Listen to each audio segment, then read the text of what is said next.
the disastrous decision by the Supreme Court 4 days ago that allows the Trump administration to begin implementing a flatly odious and unconstitutional order on birthright citizenship. Well, today, the administration announced it will begin deporting people subject to that order as soon as July 27th.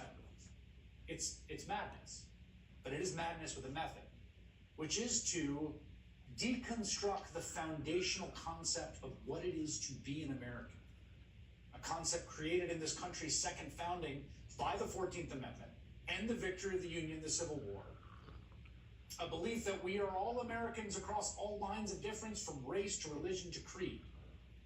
They hate that. They're trying to destroy it. Sherrilyn Ifill is the founding director of the 14th Amendment Center for Law and Democracy at Howard University. She was previously president and director counsel for the NAACP Legal Defense Fund. She has a new piece out this week titled A Court Without the Range, the Reconstruction Court 2.0, and she joins me now.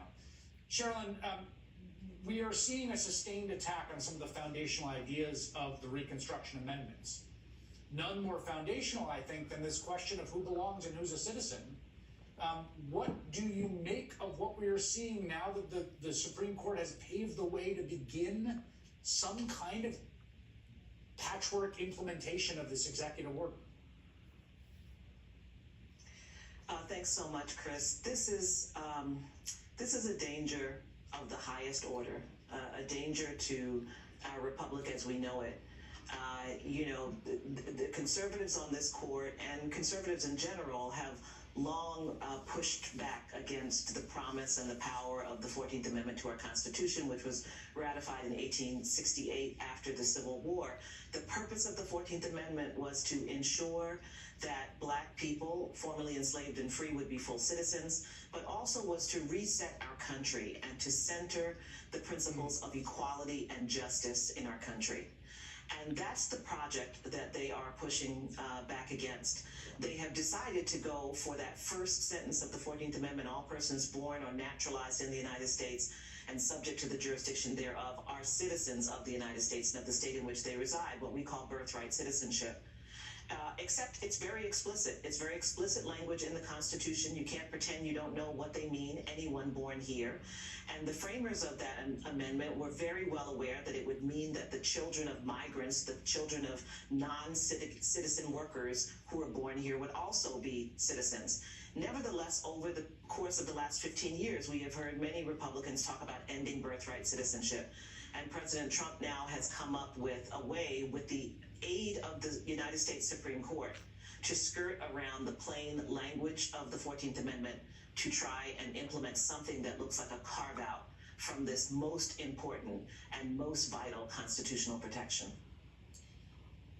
One of the things I think it's worth people getting their heads around, this is reporting in the New York Times, immigrant rights groups in 22 states, all Democratic leadership, have sued over the citizenship order. 3 federal district courts vacated the policy. In 28 states that had not challenged the order, such as Arkansas, Mississippi, North Dakota, and Texas, the order can go into effect. Now this, there might be class actions that get certified, but just to think about the practical reality of every hospital in America, or at least in these states, becoming the frontier of creating a second-class non-citizenship status that they are administering to women coming screaming in labor pains. Remember, the core of our reset country through the 14th Amendment was that this is a country that has no caste. It has no levels of citizenship. But this is precisely what this administration is imagining. And it's happening, Chris, at a time when we are watching masked ICE agents roll up on people outside the Home Depot and wrestle them to the ground. And we're watching them, deport people and send people to third-party countries with which they have no connection. Is that what is going to be happening to newborn babies who are born, who they believe fall under this executive order, which purports to deny birthright citizenship to those who don't have at least one parent who's a citizen or a permanent resident? Are they going to be, as you say, outside maternity wards, these masked agents, or in maternity wards, trying to take babies away from their parents, or outside the homes of new parents, trying to enforce this executive order? This is beyond dystopian.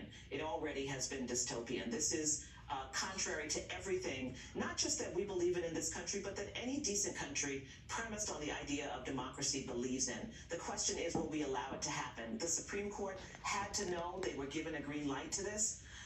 Even though they have said, there could be these class actions, which are aggregated cases where lots of people come together and bring an action.